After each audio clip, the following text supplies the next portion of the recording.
Bonjour à tous. Aujourd'hui, nous allons parler d'Édipe roi. Il s'agit d'une tragédie de Sophocle, représentée entre 430 et 420 avant Jésus-Christ.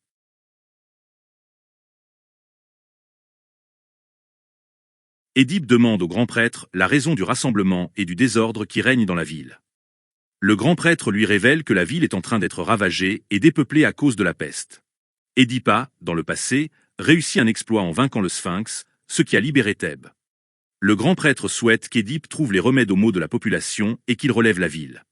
Édipe dit ressentir la souffrance des habitants et déclare avoir envoyé Créon au temple de Delphes afin de savoir ce qu'il doit faire pour sauver la ville. En ce moment même, Créon vient à Thèbes, la tête couronnée de lauriers. Créon dit que pour sauver la ville, il faut punir le meurtrier de Laïus, soit en le bannissant, soit en le tuant. Une seule personne a survécu au massacre de Laïus et de ses compagnons. Cet homme a pu dire que l'assaut a été donné par plusieurs brigands. Édipe décide de rechercher les coupables et souhaite venger Laïus. Le cœur est saisi d'effroi aux paroles de Jupiter rapportées par Créon. Il demande le secours de Minerve, de Diane et d'Apollon. Il se plaint des maux qu'il endure et des nombreux morts. Il implore Jupiter de le protéger et de rejeter hors de la patrie la cause de ses tourments. Édipe demande aux habitants de lui désigner le coupable du meurtre de Laïus. Si celui qui sait se tait, qu'il soit le coupable ou non, cet individu sera mis en marge de la société. Édipe est maintenant roi et a épousé Jocaste. Il souhaite venger la mort de Laïus, comme s'il s'agissait de celle de son père. Le cœur dit qu'il n'a pas tué Laïus et qu'il ne connaît pas le meurtrier. Phébus aurait dû chercher le nom du coupable, mais on ne peut pas contraindre un dieu à faire quelque chose qu'il ne veut pas faire. Le cœur préconise à Édipe de faire appel à Tirésias, car cet homme est capable de savoir l'avenir. Édipe a déjà fait appel à lui sur le conseil de Créon et attend la venue du devin. Des bruits courent énonçant que Laïus a été tué par des voyageurs. Tirésias vient. Édipe lui demande de lire l'avenir afin de trouver la réponse à la question qui se pose. Tirésias refuse de dire ce qu'il sait, afin de ne pas s'affliger lui-même ainsi qu'Édipe. Ce dernier le pousse à révéler la vérité, mais Tirésias continue de se taire. Enfin, poussé à bout par Édipe, Tirésias finit par dire qu'Édipe est le coupable. Édipe prend ses propos pour un outrage. Le roi ne connaît pas encore tout son malheur. Tirésias prédit qu'Édipe tombera à cause d'Apollon. Édipe demande si les mots de Tirésias viennent de lui-même ou s'il ne fait que répéter ce que Créon lui a dit de dire. Il pense que Tirésias ou Créon sont en train de se tramer contre lui. Il reproche à Tirésias de ne pas avoir livré la réponse que demandait le Sphinx, alors qu'il aurait pu la savoir. Tirésias se considère comme l'égal d'Édipe, car bien qu'Édipe soit roi, Tirésias se considère comme le sujet d'Apollon et non le sujet d'Édipe ou de Créon. Même si Édipe lui reproche d'être aveugle, Tirésias dit qu'Édipe est lui aussi aveugle dans le sens où il ignore quelle est réellement sa situation actuelle et future. Édipe, en colère, accuse Tirésias d'avoir des discours insensés. Tirésias sait également qui sont les parents d'Édipe, mais refuse de trop en dire. Ce qui importe vraiment à Édipe est de sauver Thèbes. Tirésias dit que le coupable est en ce moment considéré comme un étranger de Thèbes, mais qu'il sera reconnu ensuite comme indigène. Cet homme sera aveugle, pauvre et errera sur une terre étrangère. Il sera le père et le frère de ses enfants, le mari de sa mère et l'assassin de son père. Le cœur pense que le coupable doit prendre la fuite, car le fils de Jupiter va se venger sur lui. Il se demande s'il doit croire ou rejeter les prophéties de Tirésias. Il attend d'avoir des preuves évidentes de la culpabilité d'Édipe. Créon doit supporter les accusations qu'Édipe a portées à son encontre. Le cœur pense que ces paroles ont été dites sous le coup de la colère. Édipe sort du palais. Édipe reproche à Créon d'oser venir dans son palais. Il pense que Créon complote contre lui afin d'usurper le trône. Créon demande à Édipe de quel tort il l'accuse. Édipe lui reproche de l'avoir conseillé de mander le prophète. Le roi apprend que le meurtre de Laïus a eu lieu il y a des années et que Tirésias était déjà devin à ce moment-là. Tirésias n'avait alors pas mentionné le nom d'Édipe et les recherches sur le meurtre n'ont rien donné. Édipe pense que si Tirésias n'était pas en accord avec Créon, jamais il ne l'aurait accusé du meurtre de Laïus. Créon tente de lui faire comprendre qu'il préfère mener une vie paisible plutôt que de subir les contraintes d'une vie de roi. Il dit ne pas vouloir détrôner Édipe et encore moins le faire à l'aide de Tirésias. Le cœur essaie de calmer Édipe, mais le roi veut la mort de Créon. Ce dernier pense qu'Édipe est injuste envers lui. Jocaste arrive. La reine Jocaste intervient afin que son mari et son frère cessent de se quereller. Elle enjoint Édipe à croire Créon. Le cœur invite Édipe à plus d'indulgence. Édipe est pris de pitié envers le cœur, mais non envers Créon à qui il demande de partir. Jocaste demande au cœur le motif de la querelle. Le cœur commence à répondre, mais Édipe l'accuse d'abandonner ses intérêts. Jocaste demande à son mari la raison de sa colère. Édipe dit que Créon, par le biais de Tirésias, l'accuse d'être le meurtrier de Laïus. Jocaste révèle que Tirésias avait prédit que Laïus allait être tué par un fils. Or, Laïus a été tué par des brigands étrangers sur un chemin qui se sépare en 3 sentiers. L'enfant a été déposé sur une montagne avec les pieds percés.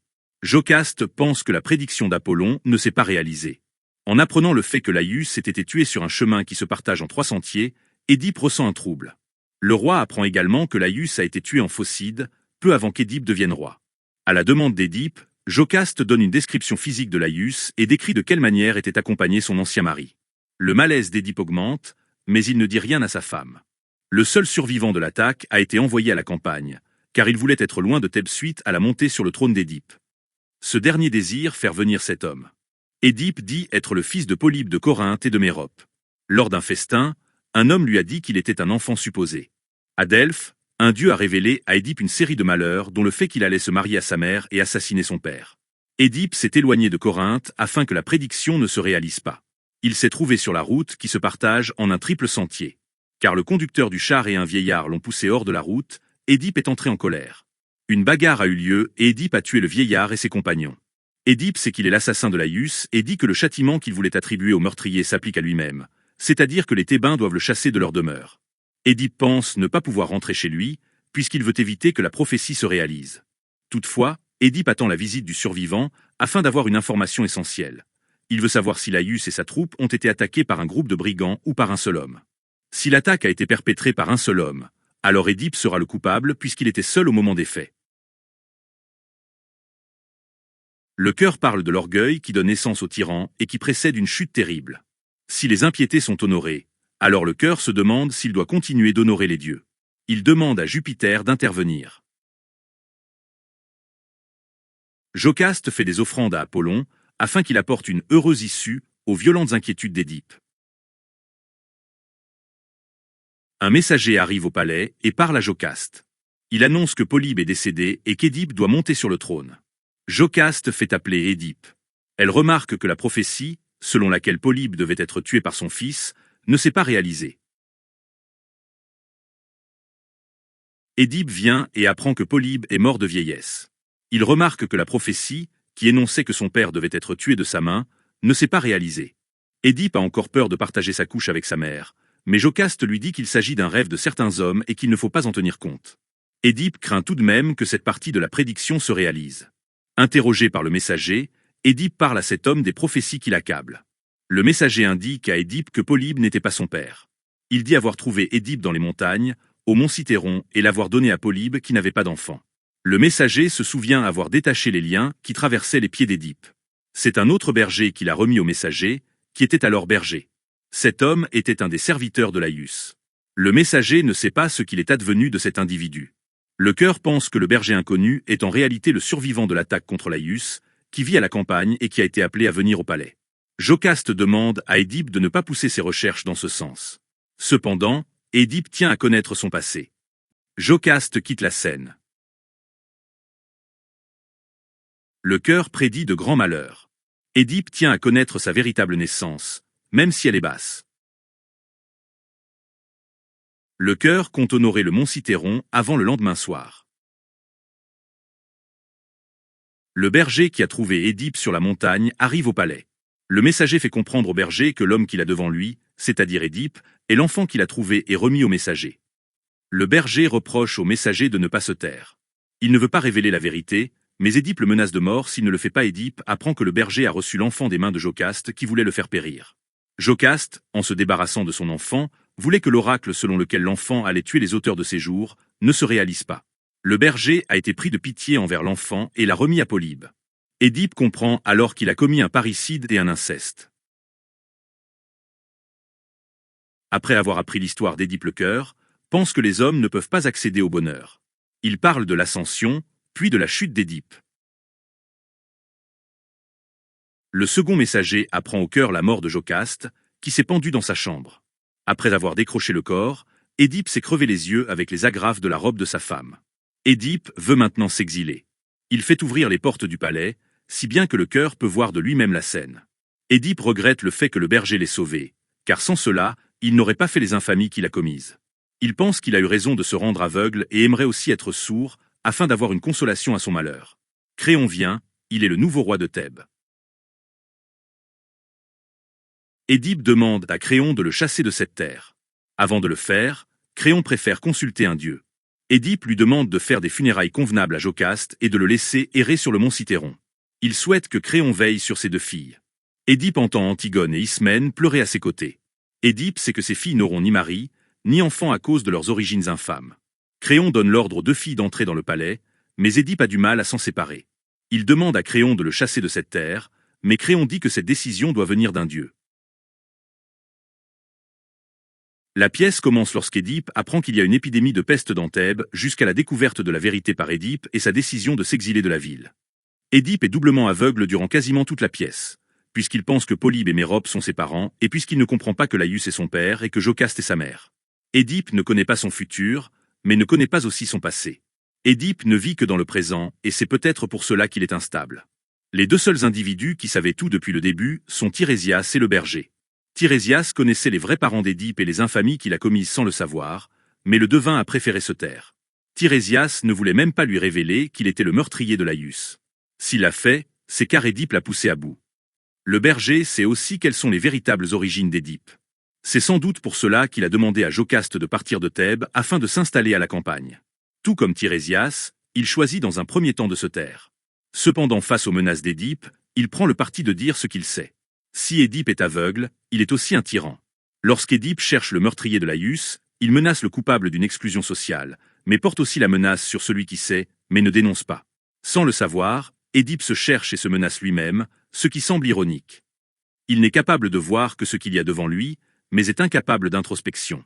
Édipe est pourtant un homme intelligent puisqu'il a réussi, seul, à résoudre l'énigme du Sphinx. Il possède la force physique puisque, seul encore une fois, il est parvenu à tuer Laïus ainsi que quasiment toute sa troupe. Le dialogue entre Édipe et Tirésias est là pour nous prouver le côté despotique du roi. La résistance que met Tirésias à ne pas révéler la vérité provoque la colère d'Édipe. Bien plus que de ne pas supporter de ne pas savoir la vérité, Édipe ne supporte pas qu'on lui résiste. Une fois que Tirésias lui indique qu'il est lui-même l'impie qu'il recherche, Édipe pense que Tirésias cherche à l'outrager et à l'injurier. Édipe semble devenir paranoïaque lorsqu'il pense que Créon, par le biais de Tirésias, cherche à le renverser et à prendre le pouvoir. Nous ne saurons pas si au final Édipe avait raison ou tort de penser que Créon voulait lui voler le pouvoir, tant le rôle de Créon n'est pas clair. Édipe a peur de perdre sa place, alors que parallèlement il n'est pas en accord avec sa fonction de roi. De plus, Édipe n'est pas légitime sur le trône puisqu'on pense qu'il n'appartient pas à la famille royale de Thèbes et qu'il n'est même pas thébain. Alors que Tirésias en sait plus que lui, Édipe se moque de lui en faisant remarquer que le devin n'a pas révélé la réponse qu'attendait le Sphinx alors qu'il aurait dû l'avoir. Édipe possède sa vérité, qui est fausse, et ne supporte pas que quelqu'un lui fasse voir la vraie vérité. Lorsqu'Édipe parle avec Créon, il reprend les mêmes mécanismes qu'il a utilisés dans son dialogue précédent avec Tirésias. Édipe impose sa vérité qui consiste à penser que Créon veut le renverser et veut l'imposer à Créon. Créon ne plie pas et garde la vérité comme elle existe. Il a beau expliquer et justifier le fait qu'il ne veuille pas écarter Édipe du trône, cela ne sert à rien, tant Édipe est encloisonné dans ses croyances. Comme il a fait avec Tirésias, Édipe pousse à bout Créon afin d'essayer d'entendre la vérité qui l'intéresse. Il en résulte une querelle.